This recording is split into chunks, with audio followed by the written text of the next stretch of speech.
This sylph was a bit bigger than usual, with super cool eyes and eyebrows that made her stand out. She had dreamed of having a virtual body that was slender and elegant, but it turned out she still looked really great. That was a huge plus. Lots of players had spent tons of money over the years, just trying to get their characters to look perfect. They'd pay again and again to change their character's appearance until they got it just right. Leafa wasn't going to complain though. It's worth noting that in the game how your avatar looks doesn't affect how well you play. So Rekon's problem with dizziness was all about his sense of balance. Leafa reached out and grabbed the back of Rekon's chest armor, pulling him to his feet. His four wings sparkled with a pale green light, which meant he could fly again. "You're good to go," she said. "Our next flight is getting us out of this forest," someone said. Another person groaned. "Abo, I guess we already lost them. Let's take a break." But someone else was firm. "No way.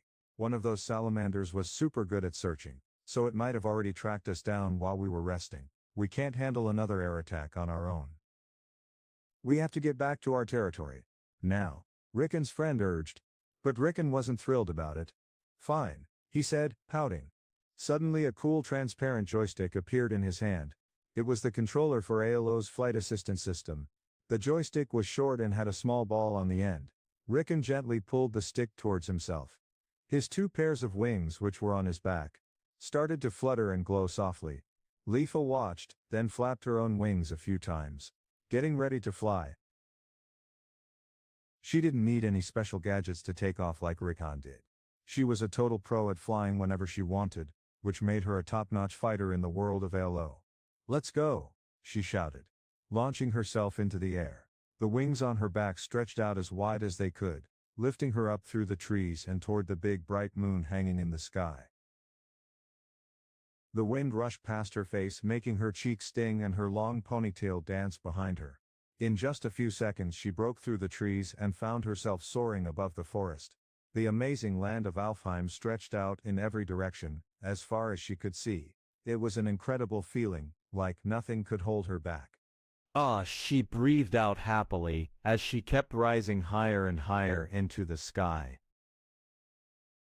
This moment was one of a kind. It was so amazing that it could bring you to tears. For as long as anyone can remember, people have wanted to fly like birds. Now, in this virtual world, we finally had the chance to soar through the air, like they do. One thing bothered her. The system wouldn't let her fly as much as she wanted. She was desperate to feel the rush of flying without any limits, to go as high and far as she could. She would do just about anything to make that happen. It turned out she wasn't the only one who felt this way. Every player in Alfheim shared her dream of unlimited flight. Imagine being the first to reach a legendary city hidden atop the world tree. If you made it there before anyone else, you'd get an amazing reward. You'd be reborn as an Alf, a real fairy. And the best part, you'd have total freedom to fly wherever you want, with no limits holding you back. You'd be the ultimate ruler of the skies. But Leafa wasn't interested in making her character stronger, or collecting rare treasures. She had one reason for keeping at the game. With a surge of energy, Leafa flapped her wings again, striving to touch the golden moon hovering high above her. As she flew, tiny sparks broke off from her wings and fell through the night sky, leaving behind trails of green light that looked like miniature comets. Just as she was getting lost in the moment, a whiny voice called out from below, "El Leafa, wait up." The sound brought her crashing back to reality. Leafa stopped flying up and looked down at Rickon. He was struggling to keep up, gripping his controller tightly. When using the training stick, flying wasn't very fast. If Leafa flew as fast as she could, Rickon wouldn't be able to keep up. "Come on, you can do it," Leafa cheered, waving her hands at Rickon as she hovered in midair with her wings spread wide. As she looked around, Leafa spotted the massive world tree towering in the darkness. It was a landmark that helped her figure out which way to go to reach the Sylph territory. When Rickon finally caught up to her height, Leafa started gliding smoothly through the air. Matching his pace, he glanced over at her with a worried expression. Aren't we flying a bit too high?" he asked. Leafa just grinned. "The higher we go, the more amazing it feels. If your wings get tired, don't worry, you can just glide for a while." "Hey, I've noticed something about you when you're flying," someone said. "What's that?" the other person asked. but then they just shook their head and said, "Never mind." The group kept moving southwest, heading into the land of Alfheim, where the sylphs lived. They joked and teased each other along the way. Earlier that day, they had been a team of 5, exploring a dungeon in a neutral zone northeast of the sylphs' territory, searching for adventure. They were in luck. They didn't run into any other groups, so they could hunt as much as they wanted. But as they packed up to head home with all their new loot, a group of 8 sneaky salamanders ambushed them. In the world of Elo, it was okay for different species to fight each other, but most players didn't bother with that kind of troublemaking.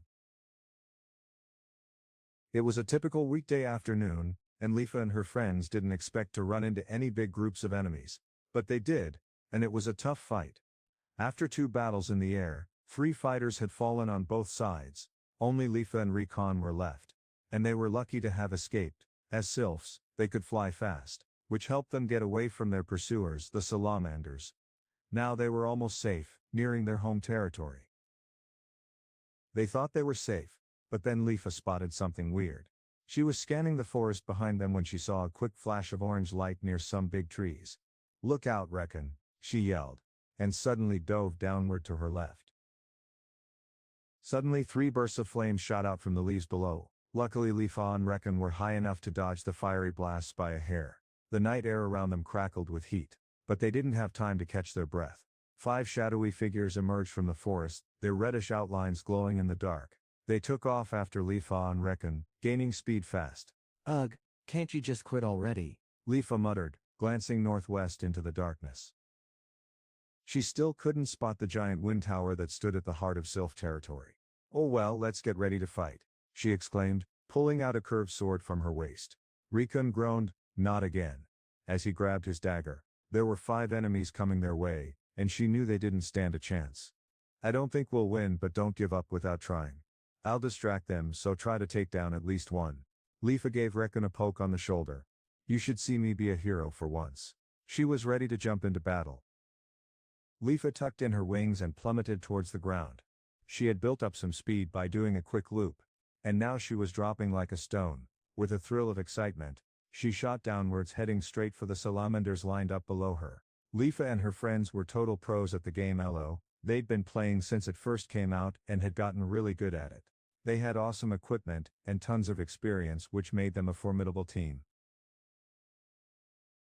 The salamanders' defeat was a big embarrassment, and it wasn't just because they were outnumbered. The enemy had come up with a new battle plan that was really tough to beat. They wore heavy armor, which made it hard for them to move around, but they used their weight to charge at their opponents with powerful lances. These attacks were so strong that the sylphs, with their quick and agile bodies, couldn't dodge them easily. The enemy's spears seemed to be everywhere, making it almost impossible for the sylphs to use their speed to their advantage. But Lifa thought she had spotted a weakness in the enemy's plan after their second battle in midair. Lifa took a deep breath and charged straight at the figure in the center of the enemy group. She didn't hesitate, and before she knew it, the gap between her and the enemy was closed. All her focus was on the sharp tip of the enemy's silver lance, glinting in the air. The sound of the sylphs diving down, and the salamanders approaching grew louder and louder, their high-pitched whine and metallic roar mixing together in a weird clashing noise. Then, just as they crossed paths, there was a huge explosion that shook the air. Lifa gritted her teeth and barely dodged the enemy's deadly lance thrust. She tilted her head to the side, just in time, avoiding the sharp fangs by a hair's breadth. She felt a sting as the tip barely touched her cheek, but she didn't flinch. In a flash, she swung her long katana down from overhead, straight at the enemy's bright red helmet. "Saiti," she shouted, and then struck with all her might. "Yeah." The enemy's eyes widened in shock behind his thick visor, but before she could enjoy the thrill of landing a hit, a blast of yellow-green light exploded outward. The ground shook beneath her feet, and her hands trembled as the enemy flew backward. His health bar dropped, but it didn't fall very far. His strong armor had saved him from taking too much damage. A big hit to the head would keep him out of action for a few crucial seconds. Lifa got ready for her next move. She knew the salamanders had a weakness. After they attacked, it took them a while to get back into position. As soon as she zoomed past the other 4 enemies, Lifa made a sharp left turn, twisting her body and stretching out her wings. The force of the turn was intense, and her body protested with a loud groan. But she held tight, using her right wing to push and her left to steer. The enemy line came into sight, still trying to turn and face her. Even if the salamanders and their heavy armor knew what she was planning, they couldn't spin around any faster. She sprinted forward, her sword flashing as she struck at their sides. Her powerful slash hit the leftmost fighter right on target. The enemy formation quickly fell apart. Now all she had to do was get them to fight her up close. Out of the 5 salamanders, only one Lifa, the leader she had already beaten, had been using a special power called voluntary flight. Lifa had a big advantage in mid-air battles because the others were using controllers. She scanned the area for her friend Rekin, and found him fighting a salamander on the right. Even though he looked calm, Rekin was actually a super experienced player. When he got up close to his enemy, his dagger skills really stood out. Meanwhile, Lifa was sticking close to her target, swinging her long katana, and dealing some serious damage. She was like a shadow, always lurking behind her foe, and striking with precision. She started to feel a spark of hope. Maybe they could actually win this thing. But one thing was bugging her. That blast of fire magic from earlier. One of the 5 guys had to be a mage. Someone who could wield powerful magic. They were all dressed in heavy armor, which made her think that one of them might be a spell sword. That meant they were super skilled with a sword, and also had some magic tricks up their sleeve. Here's the deal: even as Salamander's weak fire magic can still pack a big punch, it makes sense that the mage is probably on either the right or left side, which means Lifa or Recon is battling them right now. They're holding on tight to their opponents, keeping them from casting any spells. The battle was intense. If Lifa and her friends could just defeat these 2 enemies, the fight would be fair from then on. Rahaf! Lifa shouted as she swung her sword in a powerful overhand slice. The blade hit the salamander right on the shoulder, cutting away another big chunk of his health. His HP bar was already looking rough, and now it was even worse. The salamander was furious. "Damn it," he yelled, and suddenly his body was covered in flames, turning bright crimson. The fire crackled and spat out tiny sparks until only a small flicker of flame remained. This was the remain light, a sign that the salamander had met its end. But there was still hope. If Lifa used a special resurrection spell or item on it before the flame died out, the salamander could come back to life in an instant. However, after a minute it would be sent back to its home territory, where it would have to start over. Lifa didn't waste any time thinking about the defeated salamander. She quickly moved on and focused on her next target. The 3 fighters were super awkward with their huge lances. They moved way too slowly to fight up close. They kept trying to charge at Lifa, but it was pretty funny because they couldn't get any speed going. It was easy for her to dodge out of the way just in time. She looked over and saw Recon getting ready to finish off his opponent with a powerful blow. The battle was turning in their favor. Although he had taken some damage, it wasn't enough to need a healing spell. What started as a tough fight with 5 enemies against 2 of them was now looking like a win. She felt brave and swung her sword again. Just then, another blast of fire shot up from the ground and hit Rekin right in the chest. "Blah!" he screamed, freezing in midair. Lifa yelled, "Don't stop," but it was too late. The salamander's lance struck Rekin before he could react. As green gusts of wind swirled around his body, he cried out, "I'm sorry, I." The end flame's death animation engulfed him, leaving behind only a tiny floating light. Just like the last player, he vanished in an instant. Sure, he'd be back on his feet in no time, respawning somewhere else in the game, but it was never cool to see a friend get taken down in battle. It was always a bummer, even if you knew they'd be back soon. Lifa clenched her teeth, but she didn't have time to feel sad about what had just happened. More flames shot up from below, and she had to make some quick turns to avoid getting hit. It was clear now. The mage was the leader. If she had figured this out earlier, she would have gone after him when he fell and finished the job. But now it was too late, and all she could do was keep moving. Things were looking really bad, but Lifa refused to give up. She was determined to keep fighting until the very end, no matter how tough it got. Years of training with a sword had taught her to never back down, and to always keep searching for that one perfect strike. Just then, 2 salamanders who had recovered from their earlier struggle launched themselves at Lifa from a distance. "Bring it on," she shouted, holding her sword high in the air. "Do your worst." Meanwhile, someone else was having a very bad day. After falling for what felt like forever, Screaming all the way down, they finally landed with a thud in a completely unfamiliar place. The impact was intense, and the sound of their landing was more like a grunt. Thump. My cry was cut off abruptly as I landed with a thud, but it wasn't my feet that hit the ground. It was my face. I lay there, my head buried in the cool grass. For what felt like forever. Slowly I rolled over onto my back and just stayed there, enjoying the fact that my wild fall was finally over. As I caught my breath, I realized it was nighttime, and everything was dark and quiet around me. I stood in a deep forest, surrounded by towering trees. One massive tree in particular caught my eye. Its twisted branches stretched out in all directions, way above my head. Through the leaves I could see the black sky twinkling with stars, and a big golden moon shining down on me. The air was filled with the buzzing of insects and the soft, sweet song of a night bird singing its heart out. The air was filled with the distant howls of wild animals. I could smell the plants and trees all around me, and a gentle breeze brushed against my skin. All these sights, sounds, and smells combined to create an intense experience that felt almost too real. It was like I had stepped into a different world, one that was even more realistic than my everyday life. I have to admit I didn't believe Agile at first. But when I saw it for myself I was amazed. The virtual world of ALO was just as detailed and realistic as SAO. The graphics were incredible, with every rock, tree, and creature looking totally authentic. It was hard to believe I wasn't actually there in person. I couldn't believe my eyes. Or should I say, my whole body.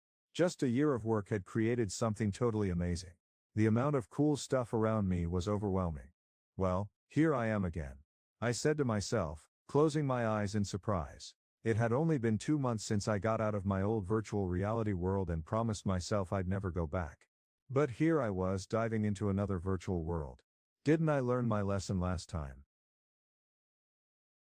A voice in my head was telling me I'd messed up, and I made a face at myself. That this game was different from the others. If my character died, the real me would be just fine. I could even quit playing whenever I wanted. Suddenly it hit me. I was heading down a path of dark memories. What was going on with that weird glitch?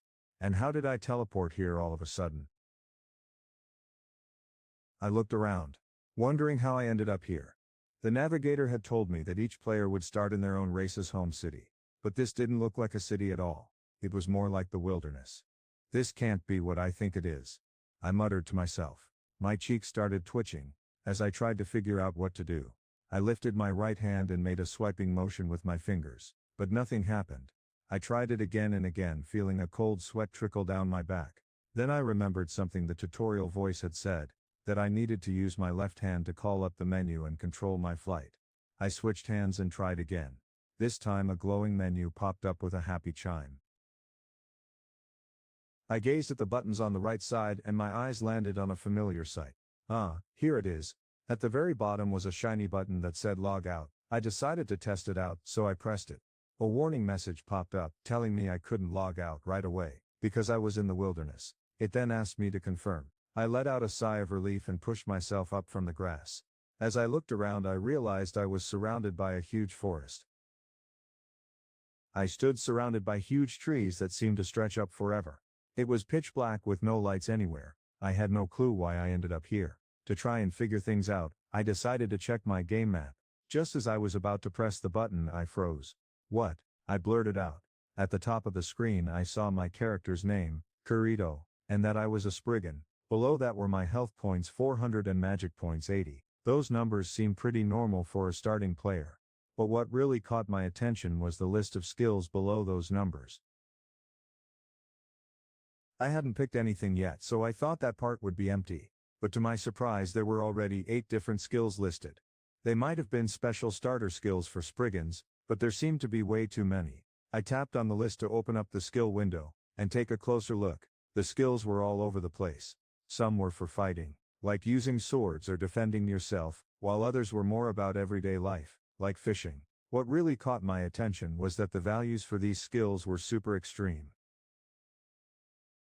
Most of these skills were super high, almost at 900, and some were even maxed out at 10,000, with a special sign that said they were totally mastered. The thing is, it's supposed to take forever to master skills in this online game. Nobody ever gets them all the way to the top, especially not with a brand new character. Something was definitely not right here. It seemed like there was a glitch or a bug somewhere. Weird things just kept happening in this game. First I teleported out of nowhere, and now this. Maybe the game's servers were having some major issues. I thought to myself, is something messed up with this game? I wondered if there was a way to get help from the game moderators. I was about to check the game's options when something caught my eye. It was the skill list. Those numbers looked really familiar. Suddenly it hit me. The burst of memory that made me gasp. I was staring at some familiar numbers. 1 sword skills, 1000. Martial arts 99. 1 fishing, 64.3. These were my exact scores from playing Sword Art Online, for 2 whole years. But something was off me, some skills were missing. Like dual blades. That made sense, since they didn't even exist in the world of ALO. I stared at the numbers in shock. They were the final stats of Kirito the swordsman, from the last moments of the floating castle in Krad. My mind was racing. This couldn't be happening. It was a completely different game made by a different company. How was this possible? Did my saved progress somehow magically transfer to this new game? I sat in the grass, stunned. Am I really inside SAOI? Blurted out. It took me a while to process what was happening. My mind was a blank, but slowly I started to think clearly again. I shook my head and focused on the menu in front of me. I needed to figure out what was going on, and fast. The more I knew, the better I'd be able to handle this crazy situation. I checked my inventory and my eyes widened in surprise. Oh geez, the screen was filled with weird characters, random Chinese letters, numbers and symbols all jumbled together. It was like nothing I'd ever seen before. This mess was probably what was left of the items I had collected in Ankrat. But then I noticed something cool. I still had Kirito's old data with me. Hey, wait a minute. A crazy idea suddenly popped into my head. If all my other stuff was still here, that meant one very special thing might be too. I scrolled through the menu with my finger, my eyes scanning the text as it zoomed by. Please. Please let it be there. My heart was pounding in my chest like a loud alarm. Suddenly my fingers stopped moving on their own. That's when I saw it. A string of letters and numbers glowing in soft lime green. MHCP Season 1. I held my breath, frozen in excitement. I slowly ran my finger over the name. My hand shaking a little, then I clicked on the item, and changed its color to the opposite. Next I dragged it to the eject button. Suddenly, a bright white light filled the window, and started to shrink into a tiny object. It turned out to be a small, crystal-like gem that was shaped like a teardrop. The crystal was clear as glass, and had a soft glow inside that pulsed gently. I carefully picked up the gem with both hands, making sure not to drop it. As I held it, I noticed it felt slightly warm to the touch. That one little thing made my eyes feel all teary. I said a quick prayer, please, God, and tapped the crystal twice with my finger. Suddenly a blast of light shot out of it. Whoa! I stumbled backward, surprised. The glowing crystal floated in the air, about 6 feet off the ground, getting brighter and brighter and brighter every second. It was so bright that the trees around me looked white, and the moon above seemed dim compared to it. As I stared with wide eyes, the center of the swirling light started to take shape.